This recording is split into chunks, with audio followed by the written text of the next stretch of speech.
We offered them peace, and they used it to slit our throat. The words echoed in every corridor of the shattered fleet drifting beyond Epsilon Verge. A voice recorded moments before the last human diplomat was spaced from an airlock. By the Shiradi High Command. They said it was mercy. But no one who lived through the Siege of Seoul would ever believe in mercy again. Rourke stood alone inside the hull of the Vigilant Ash, wrapped in the flickering light of dying consoles and cold starlight. Once a heavy cruiser of the Terran Alliance, now it was little more than a ghost, floating among debris fields thick with silent wreckage, the remains of what was once Earth's final fleet. He could still hear the screams in the metal. The war had ended, not with surrender, not with victory, but with betrayal. The Shiradi had extended the hand of truce after Terran forces pushed them back to the Galactic Rim. A ceasefire. Talks. Hope. Rourke remembered the cheers in refugee dumps, the sobs in command bunkers, the way he let himself believe, just for a breath, that they'd won something. But the Shiradi came back. Not as warriors, but as executioners. They targeted medical ships, bombed refugee convoys, disabled Earth's climate stabilizers, left entire colonies to burn. By the time the diplomats realized it was a trap, Earth's orbit had become a pyre. And then, they left.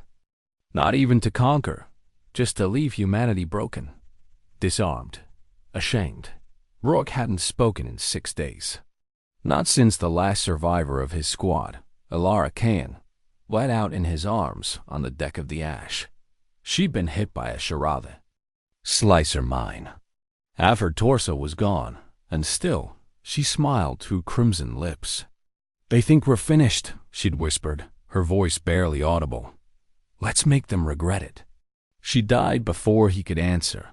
Now, Rourke wore her old recon patch stitched into his sleeve. Her blood still stained the edges. He activated the old star map. Half the sectors flickered red, dead systems, embargo zones, craters where human colonies once breathed. But a small sliver still pulsed green, not because it was safe, but because the Shiradi hadn't bothered finishing the job. Too scattered. Too few. They thought humanity would bury itself. They were wrong. A crackle of static cut through the silence. A forgotten emergency channel blared to life. Coordinates. Voice encoded. Human origin. He stiffened. It wasn't possible. All remaining Terran units. This is Commander Melvos. Rally at Bastion Black. Operation Echo Phoenix is alive. We are not done. Rourke's heart slammed in his chest. Voss had disappeared. During the burning of Titan Command, rumors said she'd taken her cruiser into a black hole before surrendering. But that voice, calm, razor-edged, and impossibly human, was unmistakable. He leaned toward the console. His fingers hovered over the throttle. Bastion Black. That was deep in exile space, beyond the Reach Nebula, inside old mining systems stripped bare long before the war. No one went there now. Too volatile, too far, too forgotten, which made it the perfect place for ghosts like him. He powered the Vigilant Ash back online. One reactor still pulsed low beneath the hull. One jump core still hummed beneath layers of frost and dust. He could feel the ship respond, like a wounded beast rising one last time. He didn't know what waited at Bastion Black, but if Voss was alive, if there were others, if even a spark of what humanity once was had survived, then it wasn't over. Not yet. Behind him, the empty corridor shuddered. Rourke turned slowly. A low thrum echoed through the walls. Not mechanical. Organic. Movement, subtle and slick, shifted in the shadows. He wasn't alone on the ship. His eyes narrowed. He reached for his sidearm, pulse steady now. The betrayal had killed Earth, but in its ashes, something else had awakened. The air inside the Vigilant Ash grew colder, not from vacuum, but something deeper. Something old, Rourke crouched beside a crumpled access panel. The sound had stopped, but the chill lingered. He held his sidearm tight, the matte black grip smooth from years of war. His thumb grazed the etched initials. E.K. Alara Khan. He moved slowly through the maintenance corridor, boots silent against the deck. Then he saw it. Glistening across the inner bulkhead was a streak of dark ichor, too thick for oil, too organic for coolant. The smear pulsed faintly under emergency lighting, like it was alive. It wasn't Shirathi. He knew their tech, their biologicals. This was something else. A memory surged. The Red Womb campaign. The lost station over Kes-9, a black site where experimental biotech vanished, along with the 200 Terran engineers stationed there. Command buried the records. Alara once told him, half drunk on recycled bourbon, some things we stole from the stars weren't meant to be woken. Whatever had found its way aboard the Ash, it had been waiting, feeding, watching. A sudden thud echoed from below deck. Then silence. He should have abandoned ship, ejected in an old recon pod, made the jump to Bastion Black. But some instincts ran deeper than fear. He turned off his flashlight. Let the dark show him the truth. 30 minutes later, he found the source. In the cryo bay, where frost still laced the windows and stasis tubes lined the walls like sarcophagi, one pod was open. Shattered. Blood smeared the interior glass. Inside, the shattered remains of a containment canister lay scattered across the floor. Human in design, but warped, as if reshaped by something from the inside out. His jaw clenched. This wasn't sabotage. This was a payload. A seed. And someone had planted it. He accessed the cryologs. The pod had been opened 2 weeks prior, remotely. From an encrypted channel buried in the old wartime encryption layers. Shirathi signatures. Not direct, but spliced in like fingerprints. Burned into a stolen glove. Rourke's breath slowed. They hadn't just betrayed humanity. They were experimenting on them. Testing hybrid bioweapons. His hands curled into fists. This ship had once carried refugees, wounded soldiers, and orphans fleeing Saul's Fall. The stasis pods had been their only salvation. And the Shirathi had used them as breeding grounds for things no human had ever consented to unleash. He left the cryo bay in silence. Behind him, the air shimmered, and a shape unfolded from the shadows. One jump, later outer edge of exile space, Bastion Black. The vigilant ash dropped from FTL like a scar tearing through the stars. Bastion Black was not what the old files promised. Once a deep space refueling and mining platform buried in asteroid. Rings that now stood like a fortress, obsidian turrets. Shield arrays, rotating comms towers built from wreckage and welded rage. It bristled with human ingenuity and desperation. Identify, came the transmission. Rough, digital. Rourke keyed the mic. Survivor, recon. Terran ID 341 Delta Rourke. I heard the call. A pause. Then, you're late. The magnetic arms pulled the Ash into Hangar Bay 2. The blast door is sealed behind him like a tomb slamming shut. Inside, Bastion Black was alive, with ghosts and fury. Dozens of ships were docked in scavenged order, retrofitted frigates, exo-mining.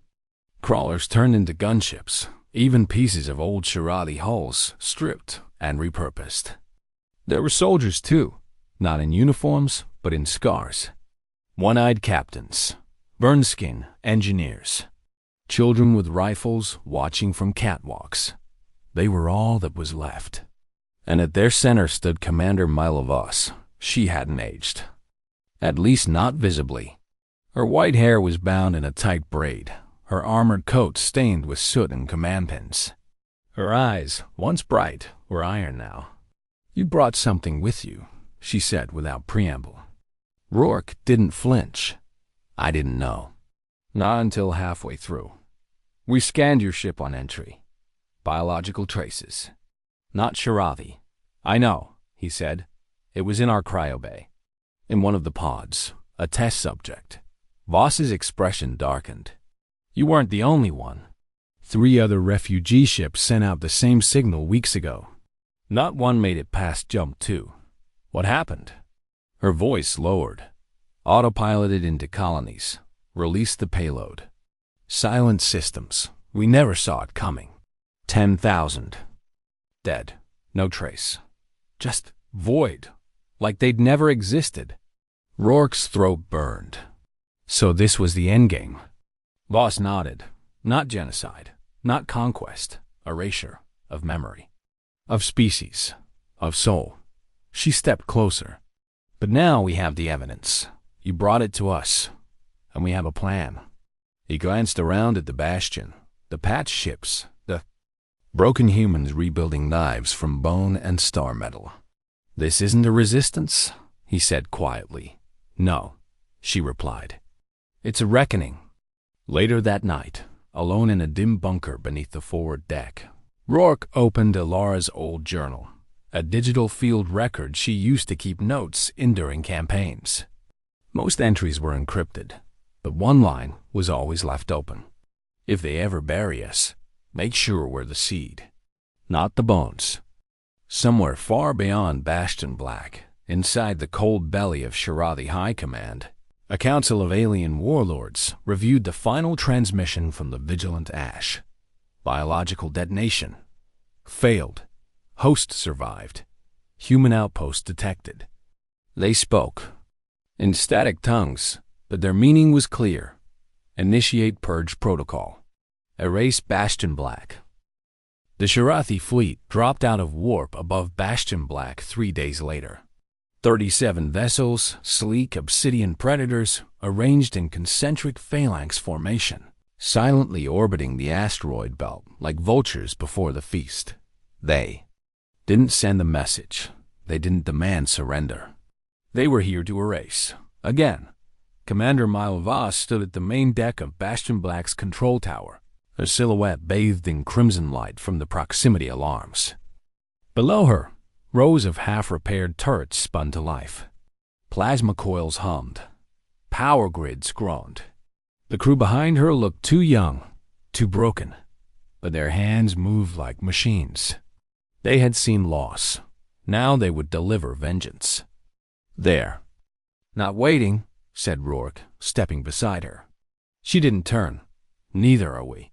Down in Hangar C, hundreds of Resistance fighters scrambled. Salvage ships warmed up, retrofitted cruisers sparked to life, and strike teams loaded warheads. Onto drop pods. Every human who could hold a weapon, fly a ship, or plug into a tactical grid had been mobilized. Rourke adjusted his chest rig and holstered his sidearm. The same sidearm Alara bled on. He caught his reflection in a fragment of ship glass. Gaunt, hollow-eyed, but burning inside. He saw Alara in that look, in all of them. You're sure this will work? He asked Voss as they moved toward the armory corridor. No, she said. But we're not here to survive this. He nodded once. They weren't building a defense. They were building a message. At 043 Terran Standard, the Shirathi opened. Fire. Purple lances of annihilation streaked through the void. Bastion's first layer of shielding disintegrated in under 5 seconds. 2 orbiting drones and 1 human scout frigate were atomized before their pilots could scream. Inside Bastion, metal warped. Alarms howled. But humanity did not run. They launched. 37 ships against 8. But the humans didn't fight like the Shirathi expected. They didn't hold formation or obey physics.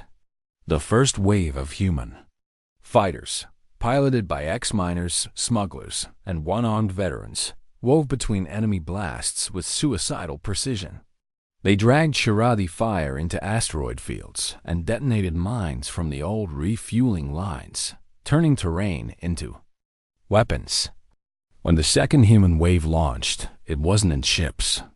It was in drop pods, each one containing a single soldier, a fusion core, and enough explosives to split a cruiser in half. They hit like meteors. Rourke's pod slammed into the underside of a Shirathi destroyer. Hull sensors exploded.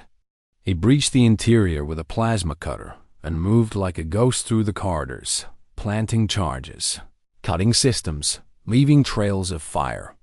He didn't speak. He didn't need to. Every detonation spoke for him. We're still here. Meanwhile, in the core of Bastion Black, Voss and the Central War Council enacted the real plan, not to win the battle, but to deliver something far more dangerous. Truth. Rourke's ship had carried the bioweapon evidence, but Bastion held something more, recovered files from the Soul Archives. Data the Shirathi thought they'd erased in their purge. Footage of the betrayal. Images of burned children aboard mercy ships. Of peace envoys slaughtered mid-negotiation. Of planetary sterilization rays aimed at Terran hospitals. For decades, the galactic community had watched in silence, convinced the humans had brought war upon themselves. Now they would see. As the battle raged, Voss activated the transmission grid. Hundreds of cloaked microsats, launched silently in the weeks prior, blinked to life across nearby sectors, relaying the files across the stars, to trade stations, neutral species, old allies who had turned away. One phrase branded every screen. We offered peace. They answered with genocide. The footage began. Then the screaming started, across the galaxy. By the time Rourke's charges blew the destroyer's reactor core, 20% of the Shirathi fleet was gone. They began to pull back, not out of fear, out of confusion. This wasn't resistance. It was resurgence. They had come to erase. Instead, they triggered memory. Back aboard Bastion, the command deck reeled from a direct hit. Sparks rained. A fire consumed half the tactical interface. Voss crawled through blood and metal, one leg shattered, dragging herself to the uplink station. Her voice, broadcast through every remaining Terran frequency, was hoarse but unbreakable. This is Commander Voss of the Terran Remnant. We do not surrender. We do not forget. And now, we are not alone. Behind her, the final signal package launched, coded, encrypted, and ancient. Destination: the Forge Vault, humanity's lost superweapon project. A myth, a ghost from the early days of the war. Rourke watched the signal burst away like a silver comet. "What did you just do?" he asked. Voss grinned through blood. "I just lit the fuse." In the cold void, a surviving Shirathi warlord reviewed the footage flooding the networks. Their data weavers confirmed the galactic opinion was shifting. Neutral races were already closing Shirathi trade lanes. Probes were returning strange echoes from deep Terran space. And worst of all, the Forge had answered. The Forge responded with silence. But silence was never neutral. It was waiting. High above Bastion Black, the wreckage of the battle floated like a graveyard caught in slow motion. Human bodies drifted in shattered pods. Shirathi warships cracked and vented plasma into the void. Hundreds dead, thousands wounded. But for the first time since Earth's fall, the casualty ratio favored humanity. And that terrified the Shirathi more than defeat ever could. Rourke limped through the wrecked hangar bay, smoke curling around his shoulders. His right arm was burned to the bone, wrapped in an emergency seal. His left hand held Alara's sidearm tight against his thigh. He passed a girl, maybe 16, holding pressure on a wounded soldier's chest. Her eyes locked with his. She didn't speak. She didn't cry. But he saw it in her face. She was staying. She was fighting, even if it meant dying. Commander Voss lay in the medbay, nanits, stitching her femur together while data flooded into the central core. Reports from allied systems, some promising, others damning. The Orcs Confederacy had declared neutrality, citing lack of evidence despite the footage. The Velner tribes, who once traded with Earth, closed 3 Shirathi ports in a single cycle. One outpost, the Vault of Karath, even offered access to ancient Terran coordinates once thought lost. It was beginning, not a war, a reckoning. But before the tide could turn, the enemy adapted. Exactly 40 hours after the battle, Bastion's outer sensors blinked offline, not destroyed, but severed from existence. Rourke stood in ops when the data stopped, not jammed, not corrupted, erased. What the hell's happening? He demanded, slamming his hand against the console. A young tech, Riva Axai, operator from Mars Orbital Ring, paled. Not jamming, sir. Spatial cleansing. Like times being rewritten. He stared at the readings. A new Shirathi weapon. Some kind of dimensional phase cleaner. It didn't just kill. It unmade. One by one, the defense grid went dark. No alarms. Just cold, perfect deletion. Commander Voss rose from her medbed against doctor's orders. She entered ops with her arm in a sling, voice like sharpened steel. How long until they reached the core? She asked. 2 hours, Riva answered. Maybe less. We can't hold them, another officer said. No, Voss agreed. But we can make them bleed for every step. Rourke took a shuttle, the Wraithbone Jackal, and led a strike team to the edge of the collapsing sensor field. His mission: delay, distract, and destroy. They engaged in guerrilla tactics, leaping from asteroid to asteroid, planting seismic bombs, rigging old mining drones as suicide decoys. Every second they bought was another second the Forge might answer. But the enemy kept coming. The Unmaker. Ships moved in total silence, not by engine trails or warp drives, but in impossible steps, like something crawling through space's skin. Shirathi dreadships followed information, burning the air itself as they passed. Then came something worse. On the 5th drift rock, Rourke saw it. A shape moving inside the void. Humanoid. Too tall. Unarmored. He raised his rifle. It raised nothing. But every human on his team started to seize. Blood from the eyes. Noses. The Shippa eye screamed in digital agony before imploding its own core. Rourke alone stood. Because he alone had touched the thing inside the vigilant ash. He dragged himself back to Bastion Black with a single message. They're not just making weapons anymore. Voss narrowed her eyes. Then what are they making? He looked her dead in the eye. Gods. At 0600 hours, the second assault began. Shirathi dreadships decloaked within Bastion's perimeter, inside the safe zone, bypassing every known defense measure. Bastion's inner ring exploded into fire and ash. Thousands died in the first 10 minutes. But they didn't die in vain. The Forge answered. A tremor pulsed through space. Not an explosion, a birth. Coordinates locked. Encryption validated. Identity confirmed. A signal from deep beneath the ruins of Earth's former moon. Forge site Helios, once thought destroyed in the lunar collapse, activated for the first time in 27 years. 3 words echoed across the human uplink channels. Command protocol, Bloodlight. Voss inhaled sharply. Rourke, do. You know what that is? He did. Bloodlight was humanity's failsafe. A war construct older than the war. A machine seeded with every Terran war strategy, every counterspecies algorithm, and a mind built from the memories of Earth's final defenders. It wasn't just a weapon. It was us, all of us, in rage and memory. My God, Voss whispered. No, Rourke said, rising, face hardened. Hours. But the Forge needed time. It needed hours to fully emerge. And Bastion Black had minutes left. Milla Voss turned to her officers. Her voice rang like a hammer striking an anvil. Evacuate.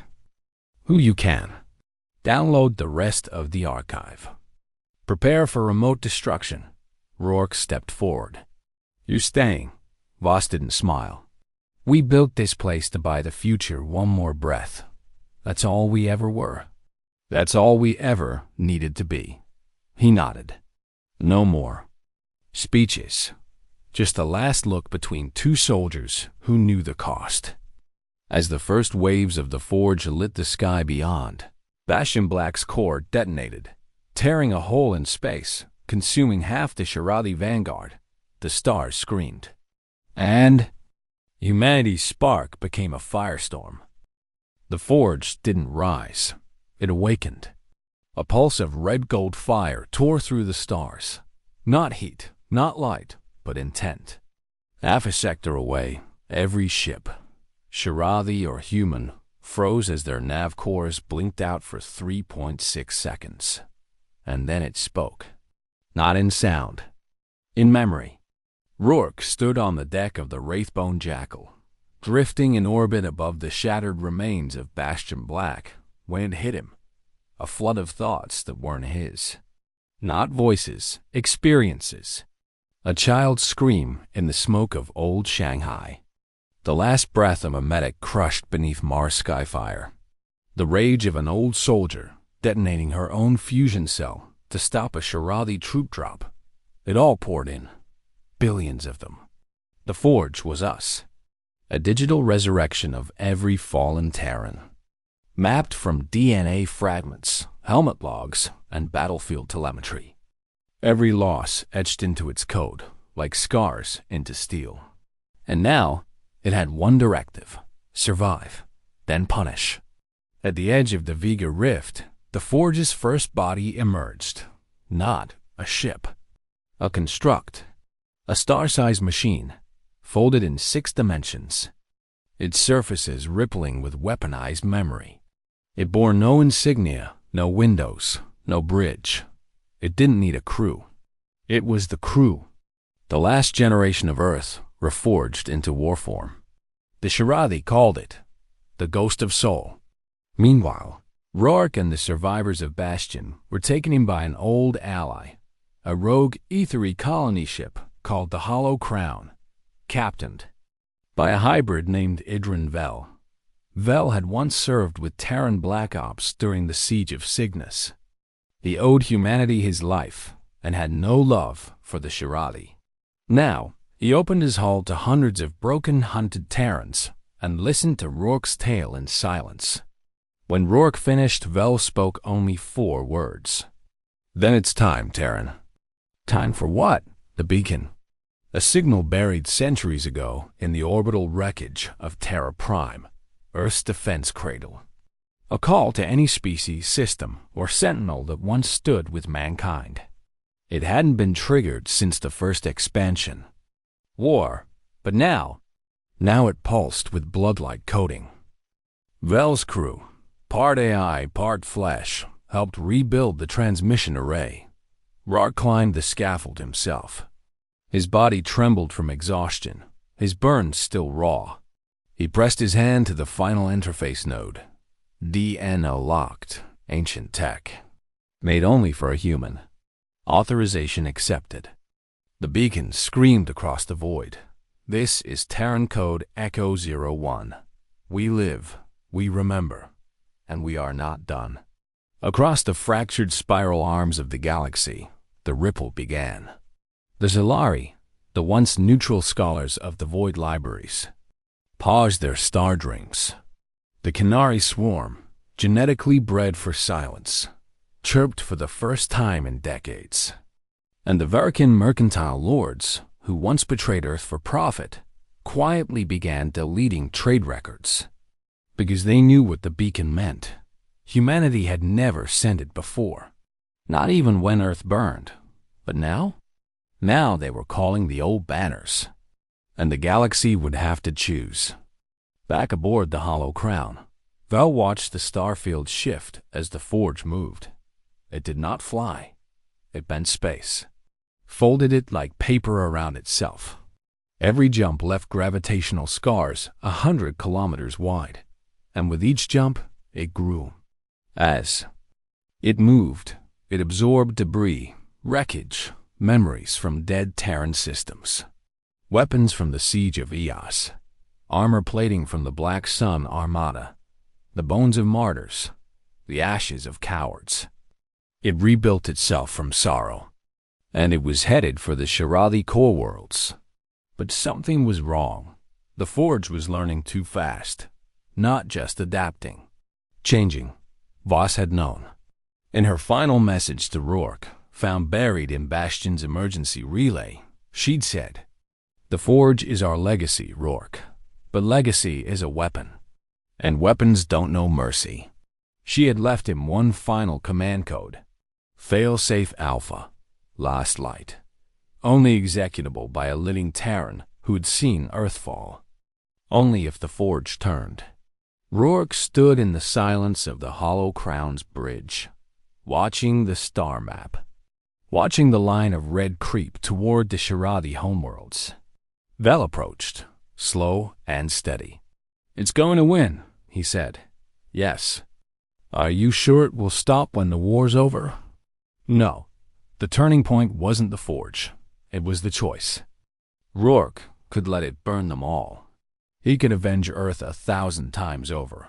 Or he could use Voss's code. Call it back. Chain the ghosts to memory instead of fire. He turned the data crystal in his hand, the key to last light. Alara's voice echoed in his mind. "Don't become what we hated, Rourke. Make them remember, but don't make them afraid of us." Then a new transmission arrived. The Forge had just spoken for the first time. In every human tongue, on every open frequency. A single phrase. "We are not finished." It arrived like judgment. No fleet. No envoy. No warning. Just the Forge, ancient, alive, and hungry for memory, folding into Shirathi space above their central command moon, Necker Prime. The sky cracked. Time faltered. And every Shirathi sensor array blinked red. "We are the fire beneath your crimes. We are the names you buried. We remember, and we are coming." The Forge spoke in billions of voices, Terran voices. It unleashed. Its first act not with weapons, but with truth. Across every screen on Nika Prime, footage of the betrayal played again. The final Terran diplomat gasping for air as the Shirathi spacing chamber closed. The poisoned children from the Astara refuge. The screaming of Earth as its oceans boiled. The Shirathi turned to their leaders, their generals, and found only silence. Because they had lied, even to their own. Back aboard the Hollow Crown, Rourke watched it unfold with his hands clenched so tightly the bones cracked. The Forge wasn't stopping at the Shirathi fleet. It was rewriting their memory banks, purging thousands of years of fabricated history and replacing it with truth. And then came the next phase, planetfall. Rourke turned to Vel. "How long until the surface burns?" Vel's expression didn't shift. 30 minutes. Less if the defense grid collapses. "Can we stop it?" Vel looked away. That's not the question anymore. They gathered in the Hollow Crown's command chamber. The last remnants of humanity's living leadership. Former officers. Scattered colony governors. Engineers. Soldiers.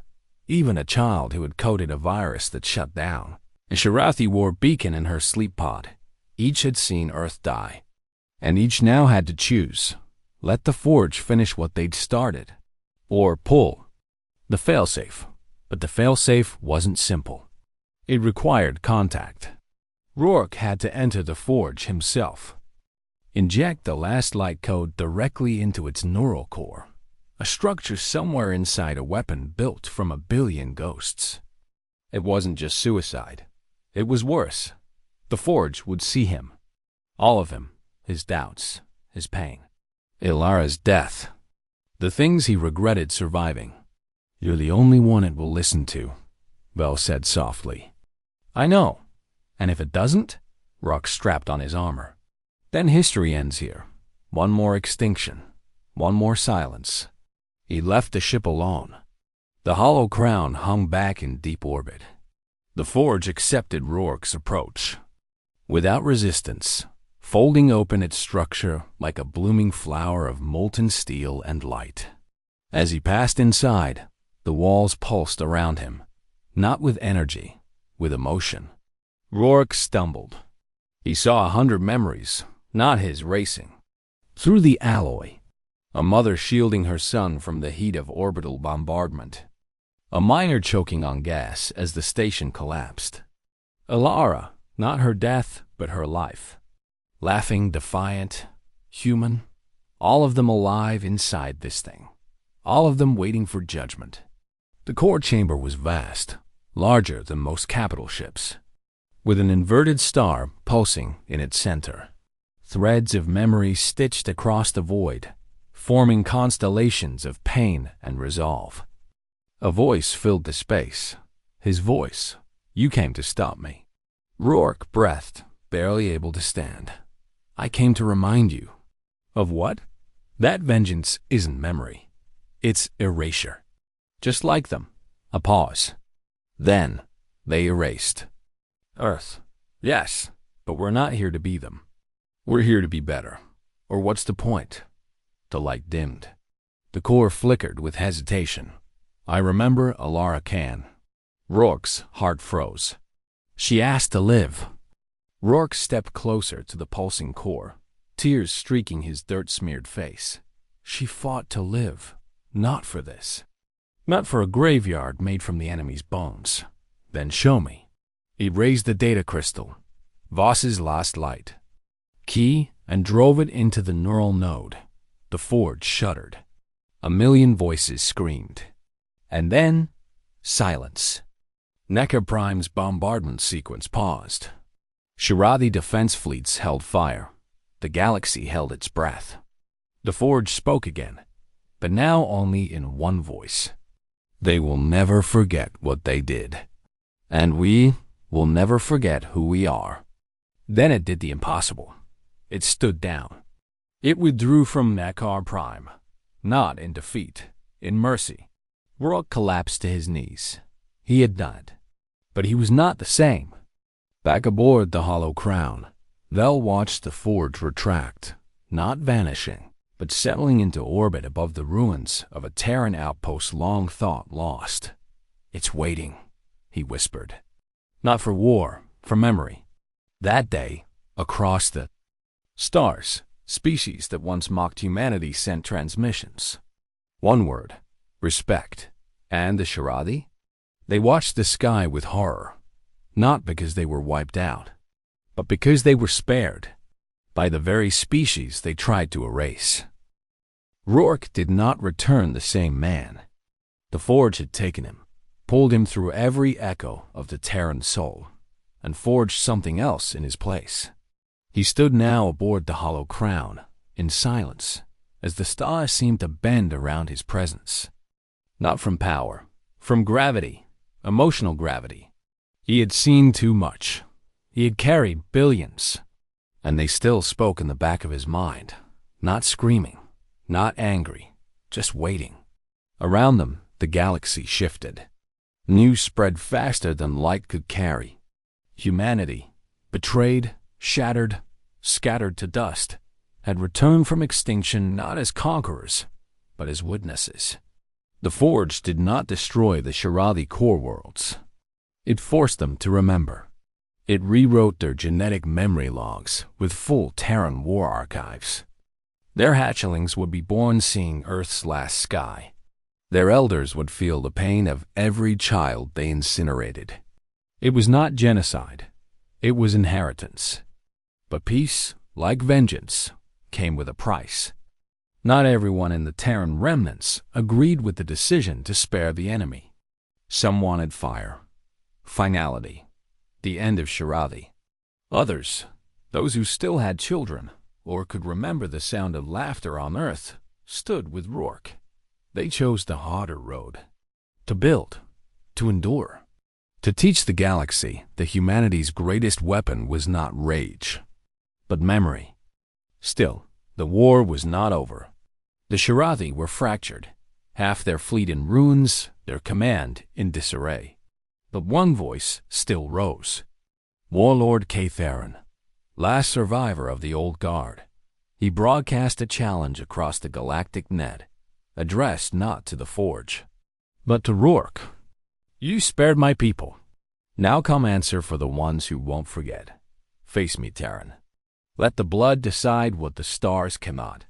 Vel looked across the command deck. It's a trap. Of course it is, Rourke said quietly. But you're going. Rourke nodded. The duel took place on the shattered battleground of Ashtara, the last Terran colony before the betrayal, still half buried in irradiated sand and the bones of the innocent. Rourke walked into the storm alone. No armor, no squad, only Alara's sidearm, and the ghosts of 1,000 lost names. Catharin waited beneath the scorched spires, his massive frame a shadow carved from hatred, claws stained with old blood. You are the voice of your kind? He growled. No, Rourke replied, unholstering the pistol. I'm the Echo. They fought. Not clean, not noble. This was not a dance. It was a reckoning. Rourke was outmatched in strength, in size, in everything physical. But the Forge had left something in him. Timing, clarity, purpose. He dodged like he knew Catharin's next move, because he did, because others had died learning it. And their memories flowed through him like instinct. Catharin struck first, shattered Rourke's ribs, cracked his spine. But Rourke held on, fired twice, once into the warlord's eye, once into the earth beneath them, triggering a buried cache of old Terran ordnance. They both went down in the fire. Hours passed. Silence reigned. Then, a signal blinked from Ashtara's old relay tower. One life form, barely alive, Rourke, carrying Catharin's insignia in his hand, broken in two. He hadn't killed him, but he'd ended him. Across the stars, the Shiradi knelt. They submitted, not to rule, to memory, to truth, to a people who refused to die quietly. Back aboard the Hollow Crown, Rourke collapsed in Vel's arms. You'll meet a new body, Vel whispered, half joking. I don't want a new one, Rourke breathed, blood in his mouth. I want this one to mean something. You already do, Vel said. You're the myth now. And as Rourke slept in healing stasis, the galaxy did something it hadn't done in 100 years. It listened to a human. The Terran remnant became more than refugees. They became witnesses, ambassadors of a pain so deep, even war had failed to bury it, but also of hope. The Forge, now silent, took its place above the former ruins of Earth. It remained there, not as a weapon, as a monument, a living archive of humanity, of who they were, and who they would never be again. Some feared it. Others visited it, but no one dared forget it. And in that stillness, across 1,000,000 worlds, a new name entered the galactic scrolls, one not marked by conquests or colonization, but by survival. Human. We could have burned the galaxy. Instead, we taught it to remember. Inscription on the Forge monument, Earth's orbit. A century later, the stars no longer whispered of Earth's fall. They spoke of its return. The Forge hung in low orbit above the scarred skeleton of Earth, now healing beneath layers of seeded atmosphere and biotemporal restoration fields. Cities that had been nothing but ash were reborn as gardens. Oceans returned, glacier-fed, and sun-warmed. The world that had been turned into a warning became a home again. But no human walked it yet. They waited, out of respect, out of grief. The Forge had declared Earth sacred ground, a world not for conquest, but for remembrance. Until the stars themselves had learned what had happened, no one would reclaim it. Rourke was gone. His body died shortly after the duel with Catharin. But his legacy remained, not in statues or parades. In the Echo Stone, carried by the Forge, a sphere of encoded thought, updated in real time by every living human across the systems. A collective memory vault. When a child born on Proxima asked who saved them, their parents pointed not to generals or weapons, but to the ones who refused to forget.